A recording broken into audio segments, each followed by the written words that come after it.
ವೀಕ್ಷಕರೇ, ವಿಶೇಷ ಕಾರ್ಯಕ್ರಮಕ್ಕೆ ಸ್ವಾಗತ. ನಾನು ಸೌಮ್ಯ. ಎಲ್ಲೆಲ್ಲೂ ಎಲೆಕ್ಷನ್ ಬರ್ವೇ ಕಂಡು ಬರ್ತಾ ಇದೆ. ಇವತ್ತು ನಾಮಿನೇಷನ್ ಫೈಲ್ ಮಾಡೋ ದಿನ. ಜನಪ್ರತಿನಿಧಿಗಳ ಹಣೆ ಬರಹ ಬರೆಯೋ ನಮ್ಮ ಜನ ಭಾಷಣ ಕೇಳಿ ಕೇಳಿ ಸುಸ್ತಾಗಿದ್ದಾರೆ ಅಂತ ಗೊತ್ತು.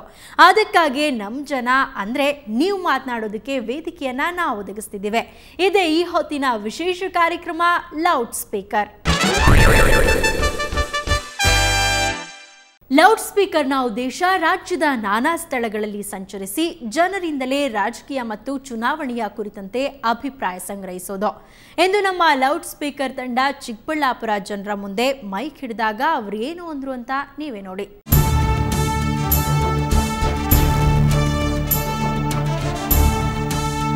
ಹಲೋ, ನಮ್ಮ ಹೆಸರು ಬಂದು ಶ್ರೀನಿವಾಸ್ ಅಂತ.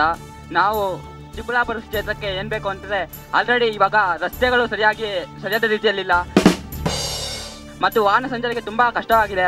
ಮತ್ತು ಯಾವುದೇ ಒಂದು ನೀರಿನ ವ್ಯವಸ್ಥೆ ಕೂಡ ನಮ್ಮ ಚಿಕ್ಕಬಳ್ಳಾಪುರ ಕ್ಷೇತ್ರದಲ್ಲಿ ಇಲ್ಲದೇ ಇರೋದ್ರಿಂದ ನಾವು ನೀರನ್ನು ಫಸ್ಟ್ ಕೇಳ್ತೀವಿ. ಮತ್ತು ವಿದ್ಯುತ್ ಸಮಸ್ಯೆ ಕೂಡ ಹೆಚ್ಚಾಗ್ತಾ ಇದೆ. ಆಲ್ರೆಡಿ ಎಕ್ಸಾಮ್ಸ್ ನಡೀತಾ ಇದ್ದಾವೆ. ಎಕ್ಸಾಮ್ಸ್ಗೆ ಓದ್ಕೊಳ್ಳೋಕ್ಕೆ ಕರೆಂಟ್ ಇಲ್ಲ. ಕರ್ನಾಟಕ ರಾಜ್ಯದಲ್ಲಿ ಎಲ್ಲರೂ ಒಂದೇ. ಆದ್ದರಿಂದ ಈ ಚಿಕ್ಕಬಳ್ಳಾಪುರದಲ್ಲಿ 2 ವರ್ಷದಿಂದ ನಾನು ಕಾಲೇಜಿಗೆ ಬರ್ತಾ ಇದ್ದೀನಿ.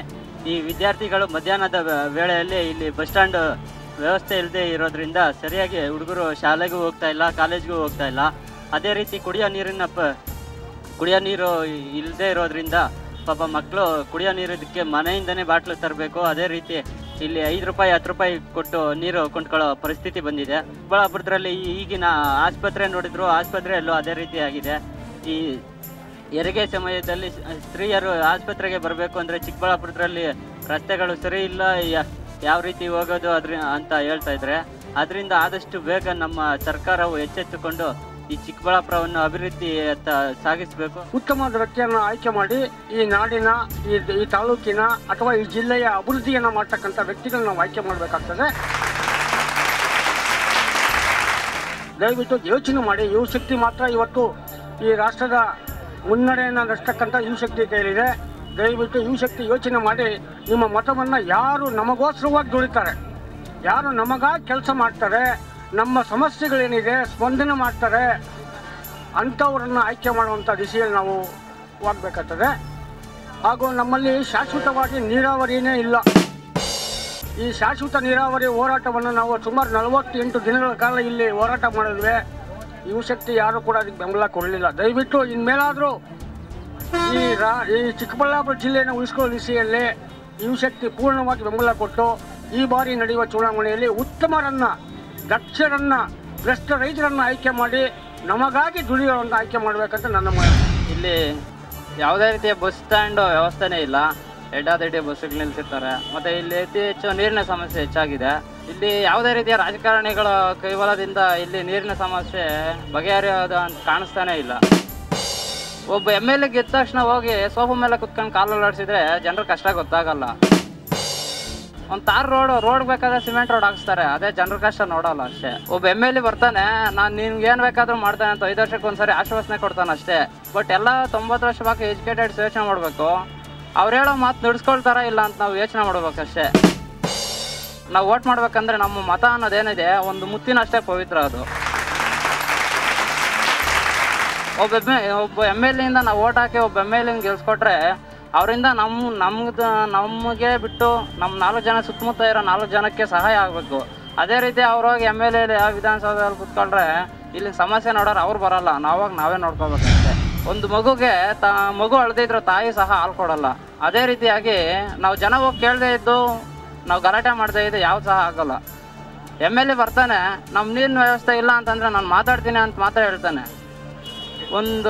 ನಾವು ಆಪೋಸಿಟಾಗಿ ಮಾತಾಡ್ಬೇಕಂದ್ರೆ ಅವ್ರ ಹತ್ರ ಹೋಗಿ ಮಾತಾಡೋಕೆ ಸಹ ಅವ್ರನ್ನ ಪಕ್ಕದಲ್ಲಿರೋ ಕಾರ್ಯಕರ್ತರು ಬಿಡ, ಯಾಕಂದರೆ ನಾವು ಮಾತಾಡ್ತಿರ್ಬಿರೋ ಅಣ್ಣ ಹತ್ರ ನೀವು ಹೋಗ್ರ ಅಂತ ಹೇಳ್ತಾರೆ. ಅದೇ ಗೆಲ್ಲೋವಾಗ ಓಟ್ ಬೇಕಂದರೆ ನಮ್ಮ ಹತ್ರ ಬಂದು ನಮ್ಮ ಕೈ ಕಾಲು ಹಿಡಿತಾರೆ, ಕಾಲು ಬೇಕಾದ್ರೂ ಮುಗಿತಾರೆ. ಅದೇ ನಾವೇನಾದ್ರೂ ನಮ್ಮ ಸಮಸ್ಯೆ ಅಂತ ಹೋದರೆ ಅವ್ರ ಮನೆ ಒಳಗಡೆ ಸಹ ಕರ್ಕೊಳಲ್ಲ. ಇದೇ ಇವತ್ತಿನ ರಾಜಕೀಯ ವ್ಯವಸ್ಥೆ ಆಗಿದೆ. ನೋಡಿ, ಅವ್ರು ಕಿತ್ತಾಡ್ತಾರೆ ಅಷ್ಟೇ, ಯಾರಿಗೇನು ಮಾಡಿಲ್ಲ. ಅವರು ಒಂದೇ ಒಂದು ಮನೆ ಕಟ್ಟಬೇಕು ಹಳ್ಳಿಯಲ್ಲಿ ಅಂತಂದ್ರೆ ಅಲ್ಲಿಗೆ ಹೋಗಿ ಈ ಸೈನ್ ಮಾಡು, ಆ ಸೈನ್ ಮಾಡು, ಕೆಳಗೆ ದುಡ್ಡು ಕೊಡು ಕೇಳ್ತಾರಲ್ಲ. ಯಾಕದು? ಯಾವ ಸರ್ಕಾರ ಇದು? ಯಾತಿಗಾಗಿ ಸರ್ಕಾರ? ಏನಕ್ಕಾಗಿ? ಅವರೇ ಕಿತ್ತಾಡ್ತಾ ಇರ್ತಾರಲ್ಲ, ಇನ್ ಯಾತಕ್ಕೆ ಅವರೆಲ್ಲ ಇಲ್ಲಿ? ಯಾಕೆ ಹೇಳಿ? ಇವೆಲ್ಲ ಸ್ಟೂಡೆಂಟ್ಸು ಏನು ಮಾಡ್ತಾ ಇದ್ದೀರಾ ನೀವೆಲ್ಲ? ಕಣ್ಣು ನಿದ್ರೆ ಮಾಡ್ತಾ ಇದ್ದೀರಾ?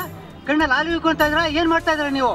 ಹೇಳಿ, ಯಾರನ್ನ ಗೆಲ್ಸ್ಬೇಕು ಮುಂದೆ ಅಂತಕ್ಕಂಥದ್ದು ತೀರ್ಮಾನವನ್ನ ನೀವೇ ಮಾಡಬೇಕು. ಆದರೆ ಜನಗಳೆಲ್ಲ ಕಣ್ಣೆ ಮುಚ್ಚಲು ಆಡಿಸ್ತಾರೆ ಇವರು ಜನ. ಅಲ್ಲಿ ಕುತ್ಕೊಂಡು ಆಟ ಆಟ ಆಟ ಆಡಿಸ್ತಾರೆ. ಸರ್ಕಾರನ ಇಲ್ಲ ಏನದು? ಚಿತ್ರ ಮುನ್ಸಿಪಾಲಿಟಿ ತೊಟ್ಟಿನ ಅದು? ಎಲ್ಲ ಜಿಲ್ಲೆಗಳಲ್ಲೂ ಮೀಸಲಾತಿ ನೀಡಿ ಎಲ್ಲರಿಗೂ ಅನುಕೂಲವಾಗುವಂತೆ ಇನ್ನೂ 2-3 ತಿಂಗಳು ಆದ ತಕ್ಷಣ ನಂತರ ಮಾಡಬಹುದಿತ್ತು. ಆದರೆ ಏಕವಾಗಿ ನಿರ್ಣಯ ತೆಗೆದುಕೊಂಡು ಎಲ್ಲರಿಗೂ ಗೊಂದಲ ಮೂಡಿಸ್ಬಿಟ್ಟಿದೆ. ಪ್ರತಿಯೊಬ್ಬರಿಗೂ ಇದೊಂಥರ ಏನೋ ಒಂಥರ ಕಾವು ಆಗಿಬಿಟ್ಟು ಒಂದು ಎಲ್ರಿಗೂ ಗೊಂದಲಗಳು, ಅಡಚಣೆಗಳು, ಗಲಾಟೆಗಳು.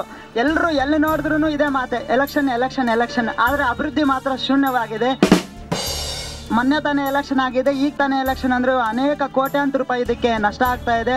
ಈ ದುಡ್ಡೆಲ್ಲ ಮತ್ತೆ ಮತ್ತೆ ಎಲೆಕ್ಷನ್ ಮಾಡೋದ್ರಿಂದ ತುಂಬ ಸರ್ಕಾರಕ್ಕೆ ಮತ್ತು ಸಾರ್ವಜನಿಕ ಆಸ್ತಿಗೆ ನಷ್ಟ ಆಗ್ತಾ ಇದೆ. ಅದನ್ನು ಪರಿಗಣಿಸಬೇಕಿತ್ತು. ಆಮೇಲೆ ಎಲ್ಲ ಮೂಲಸೌಕರ್ಯಗಳು ಅಭಿವೃದ್ಧಿಯಿಂದ ವಂಚಿತವಾಗಿದೆ. ಈಗ ನಮ್ಗೇನು ಬೇಕಂದರೆ ನೀರು ಸಹ ಸಿಗ್ತಾ ಇಲ್ಲ. ಒಂದು ಬಾಟ್ಲು ನೀರು ಕುಡಬೇಕಂದ್ರೆ 20 ರೂಪಾಯಿಂದ ತಗೋಬೇಕಾಗ್ತಾ ಇದೆ. ಅಂಥ ಪರಿಸ್ಥಿತಿಯಲ್ಲಿ ಈ ಚುನಾವಣೆಗಳು ಬಂದು ಎಲ್ರಿಗೂ ಅನಾನುಕೂಲ ಆಗಿದೆ ಹೊರತು ನಿಜವಾಗ್ಲೂ ಈ ಅಭಿವೃದ್ಧಿ ಕಾಣಬೇಕಿತ್ತು. ಲೌಡ್ ಸ್ಪೀಕರ್ ಮುಂದೆ ಮಾತನಾಡಿದ ನಮ್ಮ ಕರಾವಳಿ ಜನ ಏನಂತಾರೆ ಅಂತ ನೋಡೋಣ. ಅದಕ್ಕೂ ಮುಂಚೆ ಒಂದು ಚಿಕ್ಕ ಬ್ರೇಕ್.